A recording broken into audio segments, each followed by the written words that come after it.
Session focuses on innovation, which is at the heart of the digital revolution. And I'd like to welcome an extraordinary panel of Besson, the Minister of Industry, Energy and the Digital Economy of France. He will have to leave a few minutes early, I'd like to warn you. Professor Lawrence Lessig from Harvard, Xavier Niel, Yuri Milner from Russia, Sean Parker, and Niklas Zennström. And John Gapper, John, will moderate the session. And Professor Lessig, I invite you to say a few words. Thanks. Sure. Yeah. I see.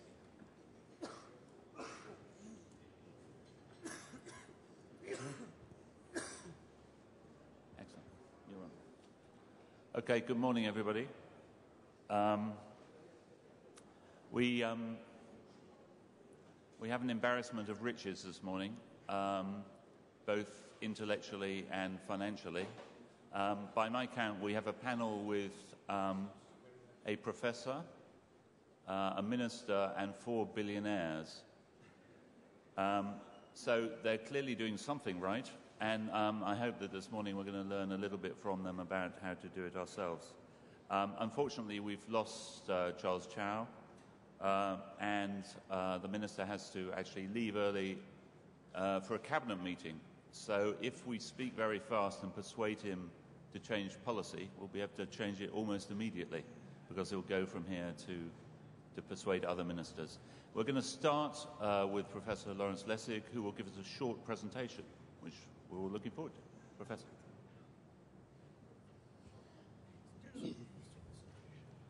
So I apologize that I'm going to introduce this idea so early in the morning after such a late night last night, but I'd like you to think about an alcoholic. And I don't mean a kind of drop-dead drunk alcoholic or somebody who's even recovered with Alcoholics Anonymous. I'm thinking about just a regular alcoholic who works hard to control the addiction he has. But this particular alcoholic, I want you to imagine that in addition to the addiction to alcohol, he has a second addiction as well.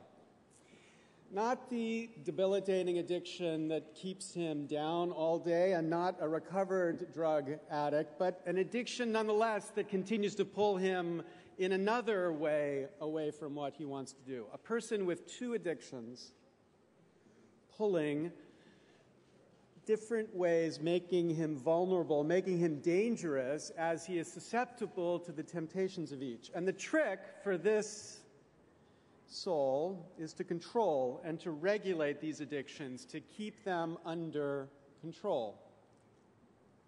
Now, I give you this picture because I think it's a good picture of modern democratic government. Modern democratic government, too, is pulled by these two separate kind of addictions, constantly pulled by craziness. Craziness to one side for the people, or at least wrongly, as the people push a government to do what is not in the public interest. Think of Peronism or the kind of populism that drove the banking and housing bubble in the United States. Or on the other hand, an addiction to special interest, or let's call them incumbents, constantly tempting the government to do something crazy for public policy in the name of benefiting the incumbents. And here, in the United States at least, you can think about just about every major policy issue where this addiction has had its role. Each of these pulling constantly tempting, always the government is vulnerable, always, as libertarians insist, it is dangerous, because it can always be exploited by one of these two sources, at least by the temptations of the incumbents. Okay, now, the internet is, if it's anything, a platform. It is an architecture. It is an architecture with consequences.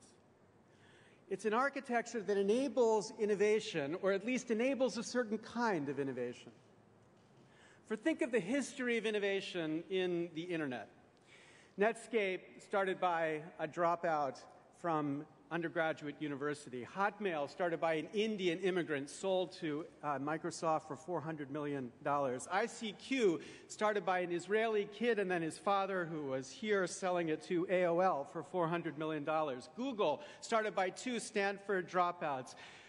Napster, started by a dropout and someone who hadn't yet been able to be a dropout, sitting on this panel here today. YouTube, started by two Stanford students. Kazaa and Skype, started by kids from Denmark and Sweden.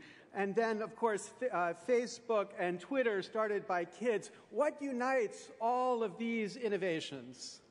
They were all done by kids, dropouts, and non-Americans. Outsiders, because this is what that architecture invited. It invited outsider innovation. Now, outsider innovation threatens the incumbents. So Skype threatened telephone companies. YouTube threatened television companies. Netflix threatens cable companies. Twitter threatens sanity, or not that sanity was ever an incumbent. But then the threatened respond to this threat by turning to the addict, modern democratic government, and using the drug of choice, which in the United States at least is an endless amount of campaign cash, using that drug to secure the protection against this threat that the incumbent faces.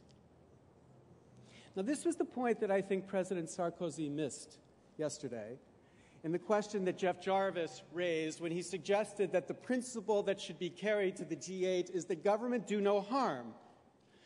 President Sarkozy said, no, but we have important policy issues to resolve. But here's the point.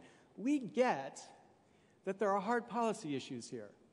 From copyright to privacy to security to the problem of monopoly. We get it. The point is, we don't trust the answers that government gives.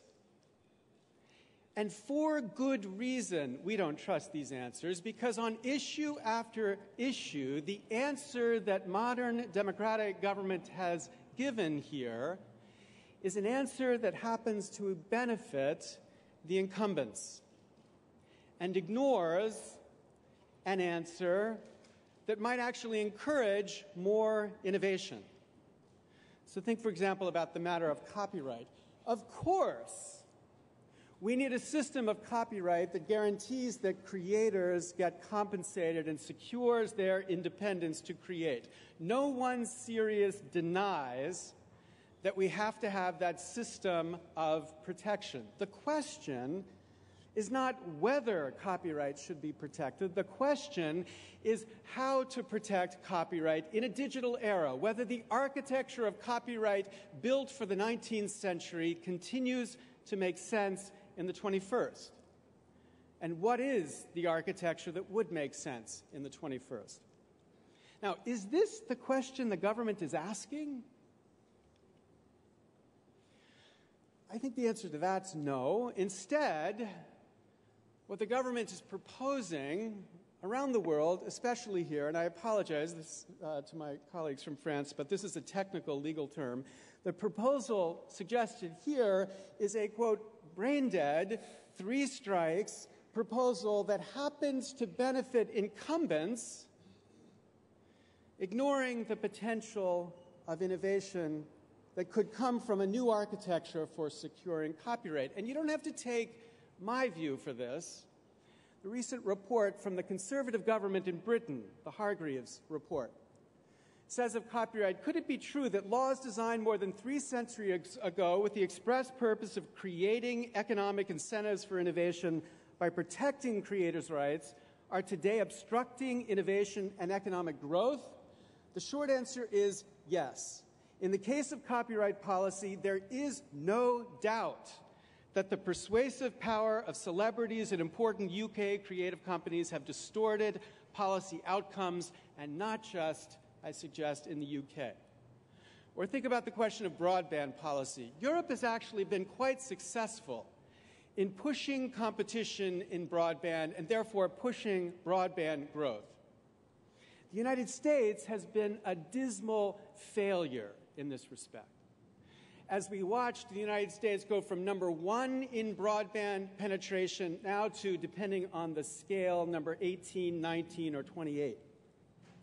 And that change is because of policies that effectively block competition for broadband providers. Their answer, these broadband providers brought to our government and got our government to impose, actually benefited them and destroyed the incentives for them to compete in a way that would drive broadband penetration. Now, I think in light of these examples, it is completely fair to be skeptical of the answer modern democratic governments give. We should say to modern democratic governments, you need to beware of incumbents bearing policy fixes, because their job, the job of the incumbents, is not the same as your job, the job of the public policy maker. Their job is profit for them. Your job is the public good, and it's completely fair for us to say that until this addiction is solved, we should insist on minimalism in what government does. The kind of minimalism Jeff Jarvis spoke of when he spoke of do no harm.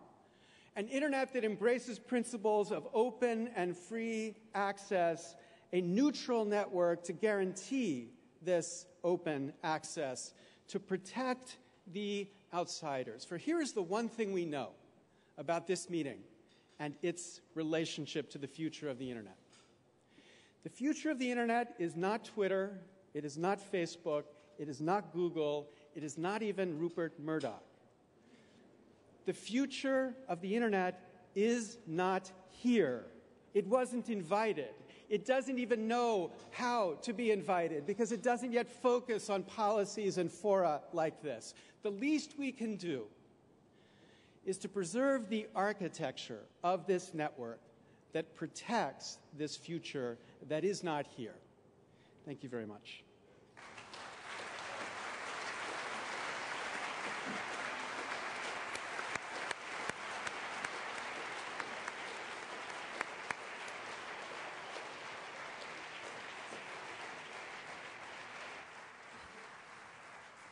Okay, well, that's a terrific way of framing the policy debate. Since we have such successful entrepreneurs here, I think we're going to start by maybe getting some of the lessons from them about what it takes to be an entrepreneur. And are they just freaks? What is it that makes those outsiders start businesses and persevere with businesses? We're going to start with Sean Parker, because he's a man who knows how to tell a good story. Sean, what is it about entrepreneurs? Why are you guys different from the rest of us? So I can speak probably better for myself than for entrepreneurs. You have to excuse my voice, by the way, just have a little laryngitis here. But I can speak better for myself than for entrepreneurs in general. I think I'm actually kind of, entrepreneurs tend to be somewhat eccentric, and I tend to be even farther along on that continuum. Certainly in my case, I think it comes from the successful entrepreneurial instincts that I've had, and there have been plenty of unsuccessful ones, come from a feeling that there's something broken in the world, that there's something inherently wrong, that there's a problem that is perhaps not uniquely visible to oneself, but that one feels they have a fairly unique way of addressing. And it's from that desire to kind of make the world right that successful entrepreneurs embark upon their mission. Now, this is a really important principle when I put on my venture capital hat, because there's a whole set of wannabe entrepreneurs who have it in their head that they don't want to work for someone else, or they couldn't possibly hold down a normal job. And while some of those characteristics, those personality traits, while I can't deny having those personality traits myself, that's not sufficient. You also have to have something you want to change in the world and a really clear vision for how to change it. And in the absence of that, and in particular in Silicon Valley, you find this. You find a whole class of people who believe that after, 4 years at Stanford, maybe 5 years at Stanford, on an accelerated track, getting their computer science degree, and then 6 years working at Google, it's now their moment to go and start a company because they've earned that right. I don't think it's not a right that you earn. It actually comes from a kind of an obsessive and unrelenting need to try to address a clear and visible problem in the world. Niklas, your experience with Kazaa and then Skype, does that sound familiar to you? Sure. I kind of agree with Sean, actually, that I think, at least for myself, when I started several companies, some of them successful, some of them not successful, and it's always this kind of, you see a problem in the world, and if you're not, I think true entrepreneurs, when you see a problem, you say, okay, that's great, there's a problem here, I want to fix it, and if I can fix it, I can also, create a great business around it.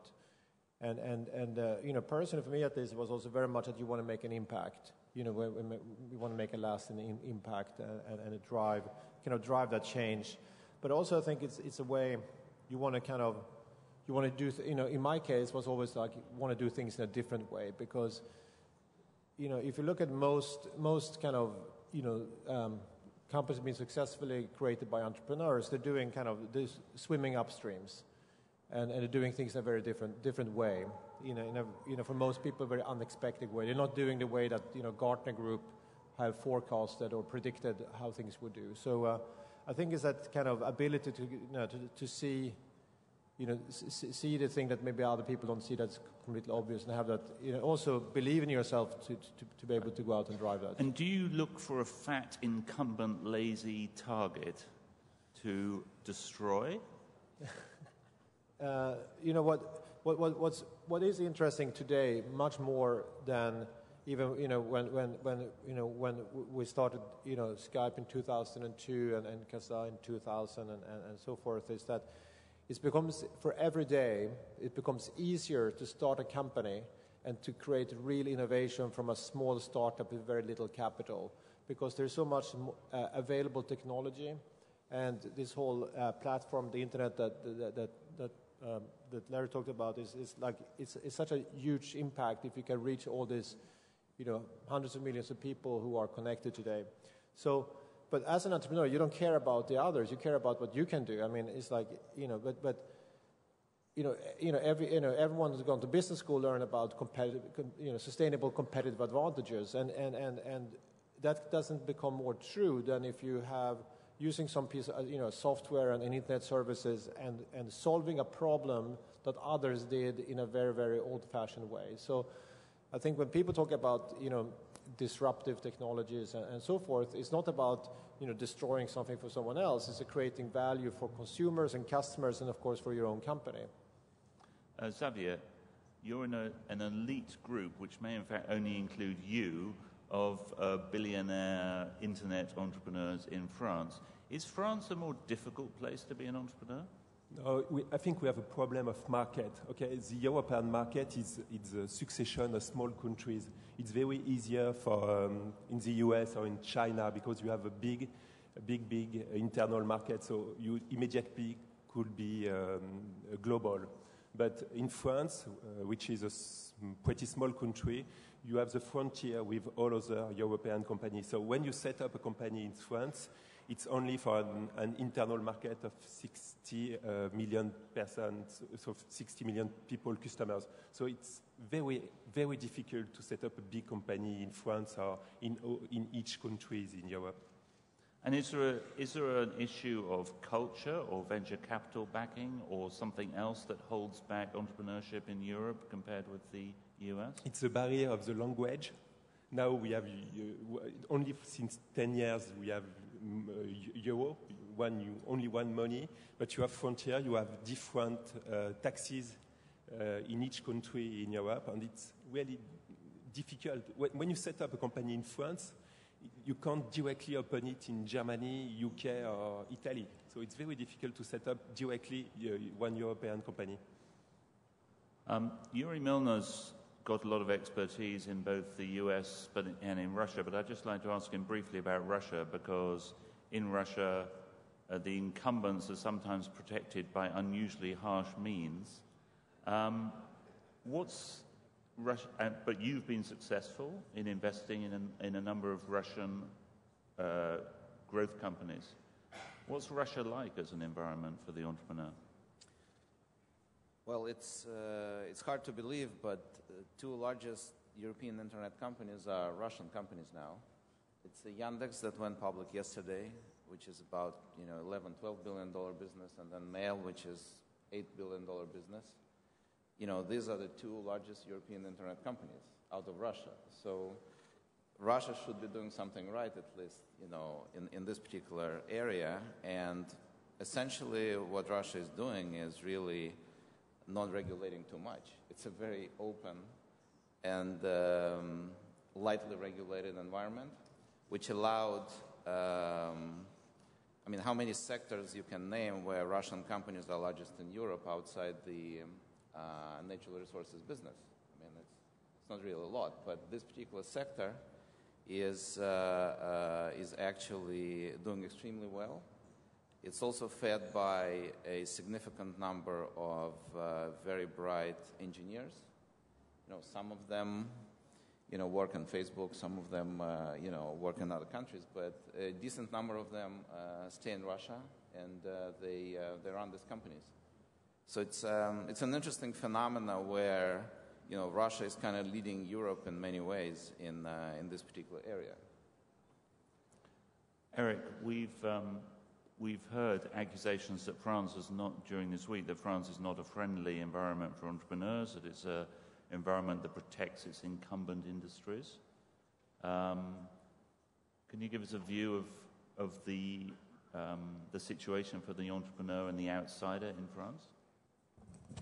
With pleasure.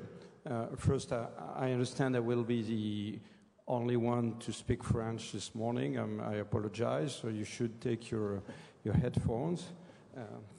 Thank you very much.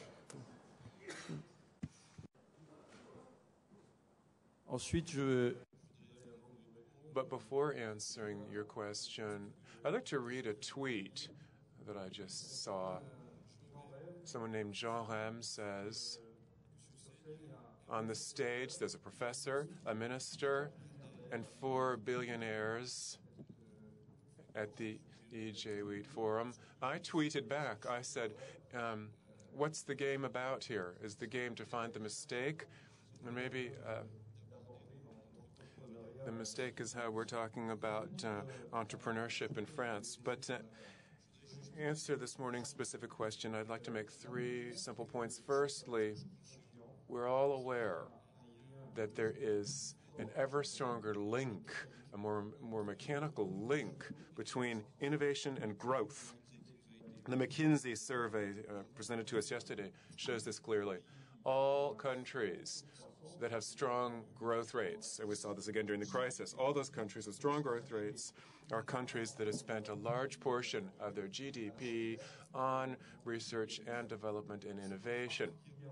And this is especially true when we talk about the Internet, which in itself is an innovation. Startups turn into big companies in less than 10 years, which is a first. That had never been the case previously in the business world. Furthermore, the Internet is speeding up innovation and helping disseminate innovation. So the government's role has changed. This is true in France and true in all other countries, and all states are trying to foster ecosystems that promote innovation. We've got to do this. There were theoretical discussions on whether the state should actively organize a strategy, intervene in the Internet. Things are very clear. The state needs to foster innovation, but not directly step in, which means it's up to industry. It's up to industry to make sure internet works. And for it to work, there's got to be intensive computation. We've got some advantages in France in that respect. Other countries as well. You have to have good networks that work well, and operators that invest in the networks. We're speeding up our rollout of fiber optics and launching cell phone 4G. We're also all trying to develop uses. I don't know if Rupert Murdoch represents the future, as Laurence just mentioned. But certainly yesterday, what he said, he really shook things up yesterday when what he said to us, saying that we had to have e-education, we had to have education in underprivileged schools, and it had to be it was going to be the driver for the future. I think these are very interesting points he was making. We need to all endeavor to do this. And lastly, let me say that in terms of content, clearly we're looking to foster engineers, creators of top quality works, particularly through tax incentives. Every country is trying to develop, in our case, these are competitiveness centers, a tax arrangement that's beneficial for R&D, that helps young, innovative businesses, startups. I think everybody's learned this lesson. All of our states will no longer be trying to directly intervene in intervention, but rather will try to foster systems that lend themselves to innovation. A last point, I did tell you, John, I would have to leave in just a few moments. Wednesday at 10 o'clock in France, there's the Council of Ministers. And under the Fifth Republic, a protocol has it that if a minister arrives late at the Council of Ministers, the doors are usually closed and he cannot get in, and I don't want the doors to be closed before I get there, so I have to apologize in advance if I have to leave you before the end of your session. Lastly, I'd like to say to Yuri, his wife who's in the first row and who was waving at him when he sat down here, was very proud of his talk a few moments ago. She was very proud. Thank you, Eric. Well, we certainly don't want you to be an outsider in the sense that the doors are locked against you. But thanks for those remarks. I'd like to move on a little bit to the venture capital business, and we've actually got people who wear different hats on this stage who are not only entrepreneurs but people who invest as well, so they know both sides of the equation. And we're seeing a lot of well-known entrepreneurs becoming investors at different parts of the chain. Sean, is venture capital becoming a vanity business? Are you calling me a venture capitalist? I'm not defining you. I'm not sure I'm comfortable with that. You spend some of your money and invest in other people's firms. That is unfortunately the definition of venture capital. So I've never been comfortable with this label of venture capital, at least not for myself. I think of myself first and foremost as an entrepreneur who happens to also have a venture fund. I see it, in my case, I think I see it a little bit differently, and my LPs around the world are probably not going to like the sound of this, but I see it more as a public service.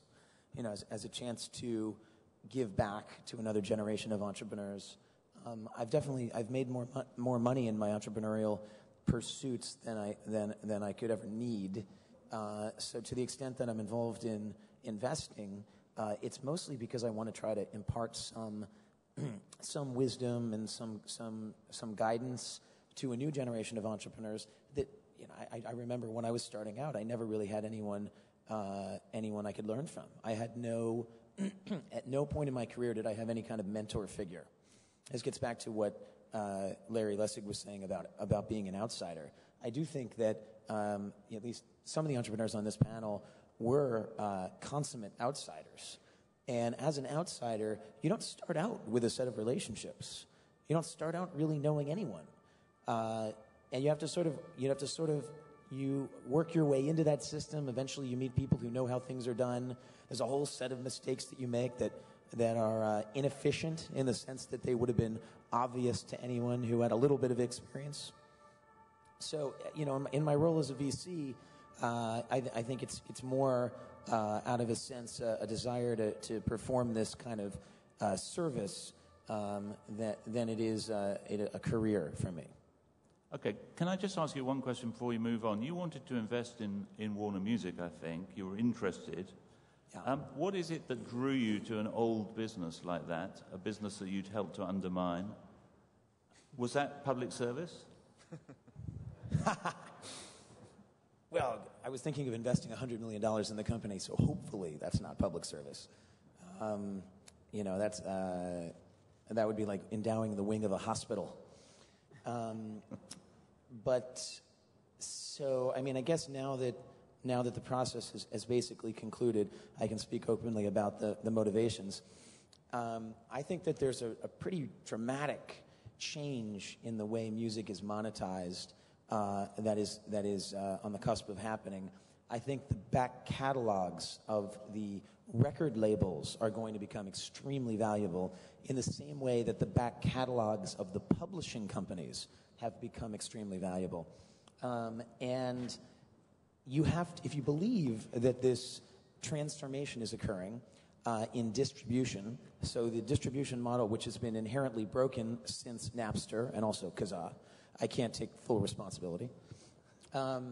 If you believe that those broken distribution systems are on the verge of being fixed, then that would indicate that the record businesses, which own master recordings, are dramatically undervalued.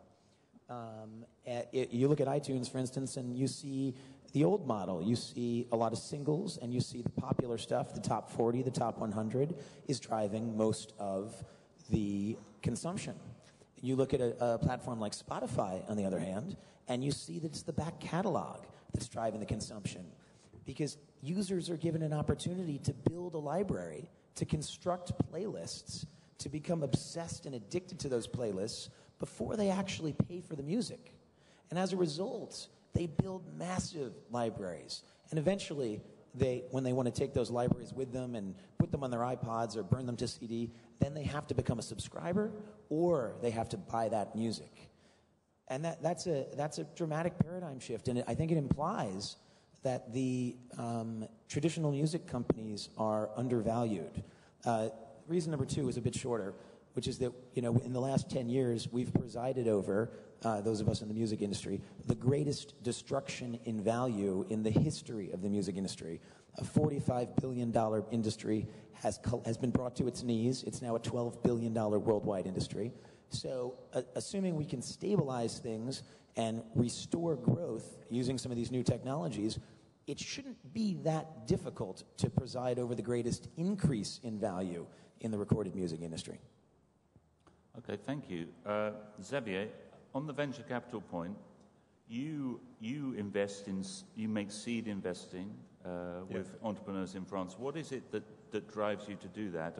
And tell us a little bit about how many investments you make and in what sort of companies in France, because I think we're interested in learning about entrepreneurship. So my business is not venture capital. My business is entrepreneur. Okay, so we earn money from that entrepreneur business, and with a friend we've set up a company, a fund called Kima Venture, in which we invest in 2 companies each week. 2 companies a week? 2 a week. And how much are you investing in? It's seed capital, about $200,000 US in each company. And we do that for now 2 years. And it's fun. We do a lot of company. We invest in a lot of company in Europe, in Israel, and in the US. We have some problem in the US with the valuation in the seed capital. It's more and more expensive. It's really hard, but it's really a fun business. And tell us a bit about young French entrepreneurs. Are they the same as in Silicon Valley? Yeah. Are they just as keen? Do they have the same disruptive like everybody knows, entrepreneur is a French word. So yes, we are very good in entrepreneur. Yeah, you have a lot of young people in France who set up very beautiful company. Our problem is really the size of the French market, which is very small. You mentioned the issue of valuations, not only at the seed level, but late level, and now late stage, and now on public markets. Yuri, you mentioned earlier Yandex. We've just had the LinkedIn IPO. What do you think of the state of valuations in the market? Because it's been very good for you personally. Do you think it makes sense? Well, there is,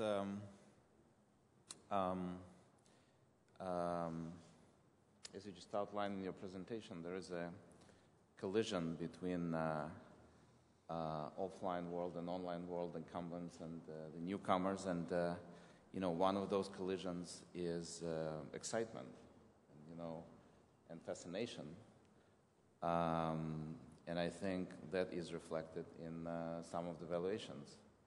So I think it's a part of the story that you've been telling, opening the discussion. But obviously, there is always a distinction between the best companies and not so good companies. So it's really very hard to say. We're not investing in public companies; we're investing in private companies. So, but I'm fascinated myself. I mean, it's a lot of fun to watch. And some people in Silicon Valley say you've come along and ruined the venture capital business because they were investing at the early stage, very, very careful developing these companies, and you come along and invest late stage at high valuations, create a lot of excitement, but that's really bad for the business. What do you say to that? Well, it's really amazing that you can, on one hand, go public at high valuations, but then on the other hand, the financial sector now allows you to stay completely asocial for a long time. I mean, you can stay private as long as you want. You can limit your interaction with the outside world and with incumbents, and you can just be completely insular in many ways. And financial system allows that, which is, I think, an interesting development. The second thing I would say is that the power, is really shifting towards entrepreneurs and founders in the last few years. And, one of the reasons, as Niklas said, that you don't really need a lot of money to start a company right now. The platform, which is internet as a whole, just became so big that you can, if you become big fast on that platform, you don't really need a lot of capital.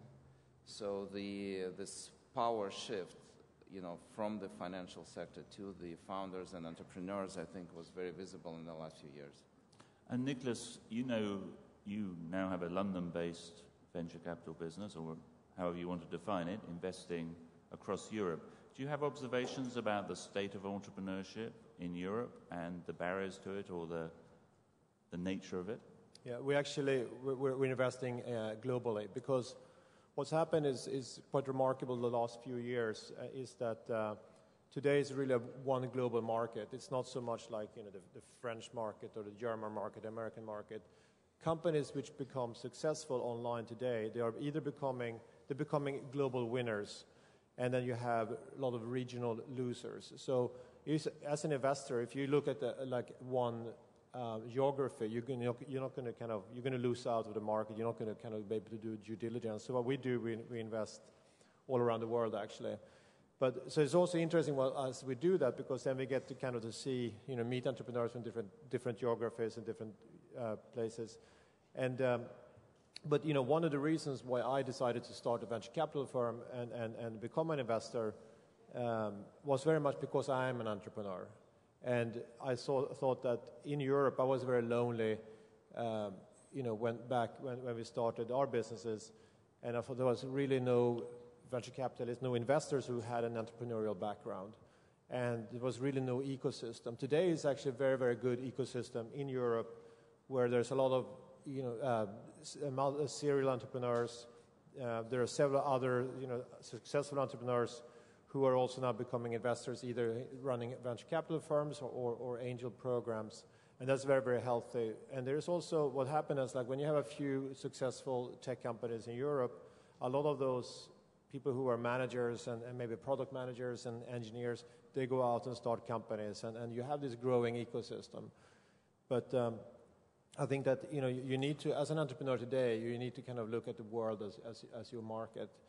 And I think that one of the challenges in Europe is very much a cultural challenge. I mean, we can discuss about this, that there's not a good single market and all those kind of things, but the biggest challenge we have is this cultural thing, where it's, people are afraid of taking that risk, afraid of the failure, because the reality is you go out and start a company, you're more likely to be failing than succeeding. That's just the stats. But if you're in Silicon Valley, you start a company, it doesn't work out, people are going to say, good on you, what did you learn from that experience? But in Europe, it's very much like, oh, you shouldn't have done that, what about your pension, and are you going to be able to get a bank loan, and are you going to be able to get a job? And so people still have this stigma that there's it's a dangerous thing, and I think people need to be more encouraged to go out and take that leap. I think I guess the aim of many entrepreneurs is to build a business and then sell it and then maybe start another one. And I think Sarah Lacey of TechCrunch wrote a book saying, once you're lucky, twice you're good. Now you've managed to sell a company twice, which presumably means you're excellent. Do you think that Skype is going to be any safer in the hands of Microsoft than it was in the hands of eBay? Well, I think that, when we started Skype back in 2002, we thought it was a great opportunity to create a company that really could transform the way people communicate, and it has, ability to be, either a standalone company or a significant company that can, have a huge impact. And that was really, when we started the company. But then, as a founder, then back in 2005, basically, the options that you really had at the time for an exit was a trade sale or an IPO, and the IPO markets haven't really been there. I mean, seems to be IPO markets now, but haven't been there for many, many years. So that's kind of what you had to choose from. Today is very, very different, because you have people like Yuri who completely transformed this kind of opportunities for entrepreneurs and for early stage investors, that they can have exits through secondary markets. So that's there's a lot of things that have changed since that. But on Skype being part of Microsoft, I think is great. I think that's I think is fantastic for Microsoft, because they have with Skype to have a service which which is 25% of all international phone minutes are Skype, and so if Microsoft are able to integrate that into their services, they can reach even more users that can have access to that. So I think there's a great opportunity. And they're not going to ruin it. I'm not Microsoft. I cannot answer that. I think that's an answer for Microsoft. I think they have good opportunity to make to make it grow even faster. Okay. Lawrence, we've heard a lot this week about piracy and enforcement measures, and I think we've heard some people say, well, look, the ways of enforcing, and including John Perry Barlow yesterday, the ways of enforcing intellectual property laws are stupid, that they're breaking the net in some way. You said this morning that IP rights matter and that people have the right to copyright. And you criticize the three strikes method of enforcement. How do you think it should be enforced? Well, I actually think that you have to ask the prior question, which is, what's the right architecture for copyright in a digital age? As the really impassioned questioner yesterday put it, the way copyright functions in a digital world is radically different from the way it functioned in the analog world. In the analog world, most of us could live without ever tripping copyright regulation. We read a book. That didn't violate or trigger copyright law because there was no copy made. You loaned a book. You shared a book. You did anything with these bits of culture, and you were unregulated by the law. And very small part of culture was actually triggering copyright law. In the digital world, because everything you do produces a copy, everything is presumptively regulated by copyright law. And so the first question we should be asking is, does that architecture for copyright make sense? And my answer would be, it doesn't make any sense. It's wildly over-regulating culture. And we should carve back and regulate in those places where we need to be regulating to create the incentives that artists need, and leaving free all sorts of activities which now are presumptively subject to copyright. So if we had the right architecture that raised revenue in an efficient way to guarantee that artists could get paid, then I would be standing with the enforcers who say, let's enforce that proper architecture for copyright effectively. But when I criticize 3 strikes, it's because it's enforcing, in my view, a brain-dead architecture for copyright. It's not that I think copyright's brain-dead. Copyright's essential. We absolutely have to have a copyright regime to create incentives for at least an important segment of the creative community. But we need one that makes sense in the 21st century given digital technologies, and that's what we don't have. Now, for a decade, scholars and entrepreneurs and innovators have been describing what a different architecture for copyright law would be. And what's always striking when I come to conferences like this is it's as if those conversations have never happened. It's, the conversation yesterday felt like it was 1999 again, and nothing had changed. Like we were still arguing as if the only choice was whether we were going to enforce the Statute of Anne, which I'm sorry to insult the French, but actually came before the French innovation in copyright. But the Statute of Anne, or we were going to live in an era of anarchy. That's not the choice. Okay. Xavier, we do have, in France, we do have an enforcement mechanism, the 3 strikes. You're at the center of it. What do you think of it?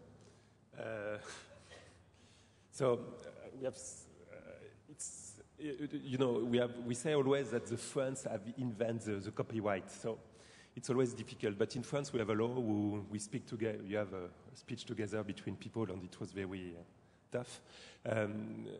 I think we have a bad law in France about enforcement of the copyright. If you do piracy, what's happened to you?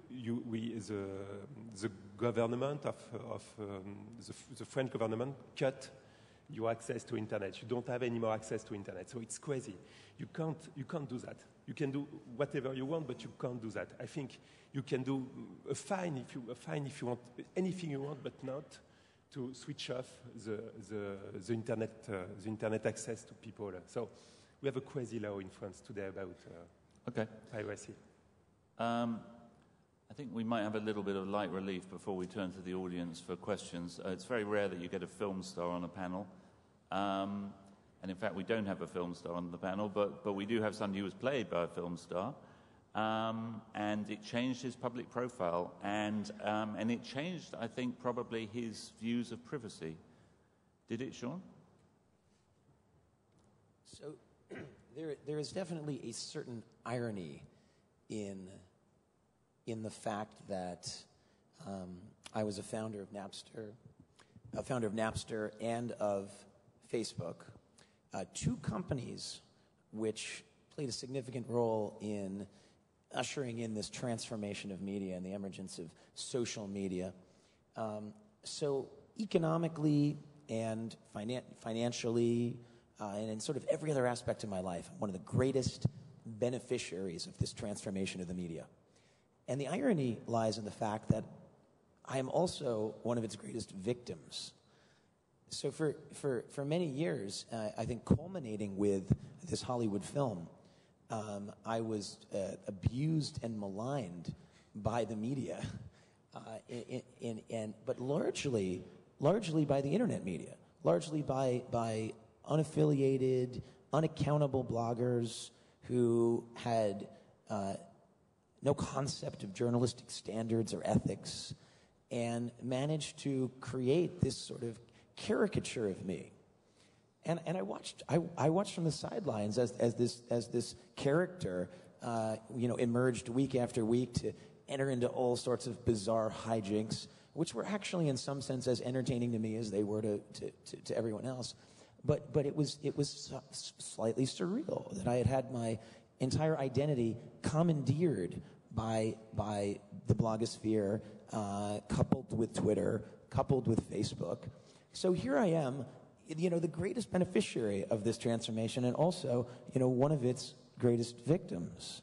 And I puzzled over this for a long time. And the knee-jerk response that I could have had would have been to withdraw from using these mediums and to try to conceal my identity. And in fact, there were times when I tried that. And what I eventually realized was that my only salvation was to embrace the mediums, to use them more aggressively, to publish more frequently, to be more transparent, to be more public, and to try to create a dialogue that was truthful. I mean, we've actually somehow entered a world where fiction is reality and reality is fiction, where American celebrities, I'm not sure if it's as true of European celebrities, but many of them are actually leading entirely fictional lives in the public eye. But that fictional life to the readers of tabloid magazines is actually more real than than those things that are really happening around them. And all of the press coverage on me for something like 3 years was entirely fictional. And it was a strange thing to feel that your identity had been taken away from you. And yet, at the end of the day, having more people paying attention to my Facebook page, having more people, reading interviews, actually gave me control over my identity. So the notion that these mediums are destructive to privacy, they're only destructive to privacy if you opt out of them. Basically, if you choose not to use them to your advantage. Okay, well, thank you, Justin. Do we have some questions from the audience? I think we have a gentleman there. Shall we just wait for the mic?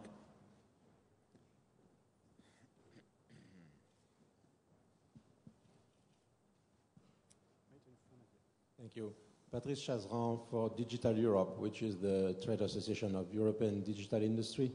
Professor Lessig is wrong on one point. It's not 19th century. Actually, droit d'auteur was invented in 1777. And I think it's misquoted because President Sarkozy did refer to Beaumarchais. And Beaumarchais was a businessman on top of being a literary genius. So I guess... Could we have a question?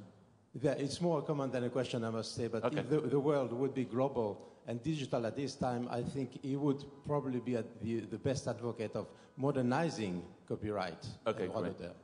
Question? Thank you. There? Hello, Theo Hoffenberg, I'm an entrepreneur. I have a question for Yuri and Nick. Yuri, you mentioned that the biggest companies in Europe are in Russia, but they don't come in other places of Europe. And Nick just said that companies, they go global or they go nowhere. So the question is, do you think that your companies in Russia, Mail.ru and Yandex, will become global companies? And the same for Xavier, who said, the company, he has a very big company which is local. So just to confront those two ideas that you can go local and global. Well, I think you need a very big place to be able to sustain global competition. I think China is one of those places where you can. I think U.S. or English-speaking countries is where you can. When you talk about Russian companies, it's really a Russian-speaking universe, which is actually 300 million people. And Russia is only half of that space. So I think if you really address that market, you can sustain competition for a long time. But there are absolutely definite advantages of being global. So I agree with Nick. Okay. That gentleman there. Yes, thank you very much. Nigel Hickson, UK government. What, the whole of it? Well, no, just a very small part of it. Given that the results of this excellent event are going to be fed back to the G8 leaders on Thursday afternoon, I wondered if the panel, and particularly Lawrence, given his criticism of some of the decisions of governments in the past, had any particular advice for G8 leaders where they should intervene and where they should not intervene. Thank you. Well, so my advice is the first level of intervention, non-intervention, is just to preserve this platform for innovation so that entrepreneurs continue to have this opportunity to break up and challenge incumbents and to be suspicious whenever incumbents come along and say, here's the way you need to intervene to make sure that blah, blah, blah. Because when they say that, what they're saying is, really, here's the way you need to intervene to make sure that we survive. And, you know, some of the incumbents in the United States succeeded in protecting themselves for the short term against the innovations of the two entrepreneurs at the far end, and others didn't. Skype is a perfect example. So that's, I think, the minimal one. But the more important one is the longer term, to have a serious conversation of what intellectual property or copyright law should look like. And here I think what Britain has done, both in the Gowers report under the Labour government and in the Hargraves report under the Conservatives, is extremely important, because it's the first time a government has been open about this controversy in a way that encourages diversity and judgment without the moralizing that seemed to dominate the debate yesterday. Okay, so the lesson is to get former Financial Times journalists to run commissions for you. Andrew Keane?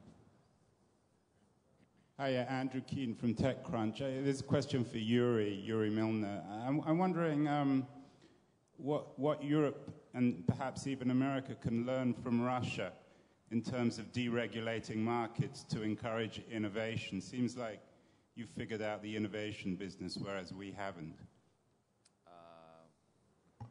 What is the question? Is Russia a better environment for entrepreneurs because it's more free and easy, more like the Wild West?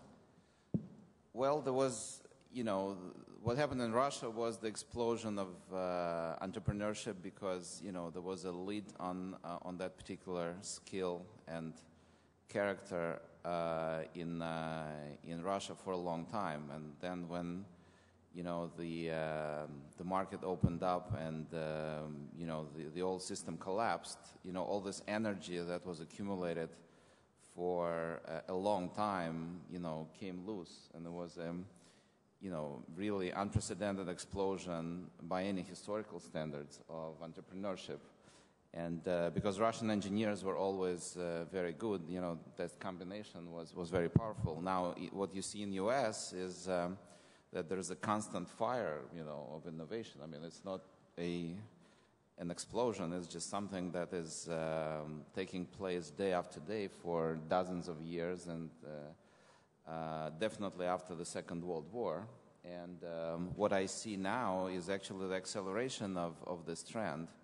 You see more and more companies that dominate globally coming out of US. So, you know, I don't believe there is any lesson to be learned. It's, you know, it's kind of comparing the constant, you know, flame and the explosion. Gentleman there. Hello, I'm Pascal Potvin from Commentator, a startup based in France. I would be very much interested in understanding from the four gentlemen who have started companies in various parts of the world how they have been interacting with the laws of their country. Have they benefited from the laws that actually protect or are supposed to encourage and support innovation? Or have they been fighting those laws? And have they been winning in the case they have been fighting them? My first company, hello? My first company was ambiguously legal. I think you're being kind to yourself there. Well, don't get me started on that, because the case was actually never fully tried. In fact, I think the Supreme Court decision, as Larry would probably agree, in the Grokster case, was as ambiguous as any decision could be, and added almost nothing in the way of clarity. So we very much existed in a legal gray area, and that was, you know, in that sense, you know, you mentioned the four gentlemen who have started companies. It's not really clear that Napster was a company so much as a cultural revolution. And I think we went into it with a clear recognition that we would probably, we certainly weren't going to make money, and we were lucky to walk away from it alive.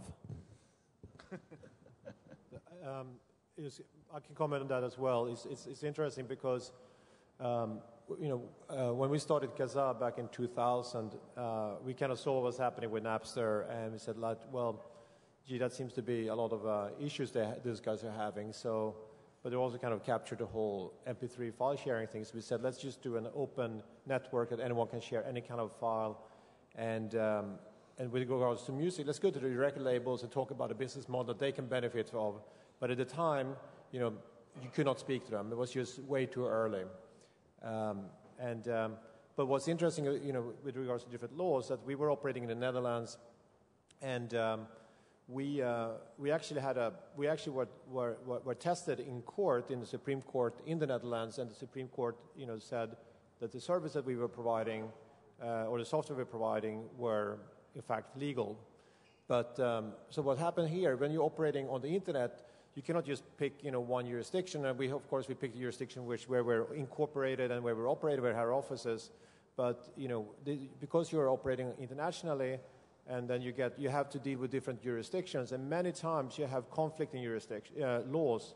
So in this case, so while we won in the Netherlands, we still had a lawsuit in the U.S., and which, as Sean said, was never really kind of trialed and never determined. But on other issues, which you also discover, which is very complex, is like you have conflicting laws in regards to kind of data retention and privacy, and you almost have to, if you're operating on the cloud, you almost have to pick, okay, which law are we going to follow, which one are we going to kind of violate, because you cannot kind of fulfill all those different laws.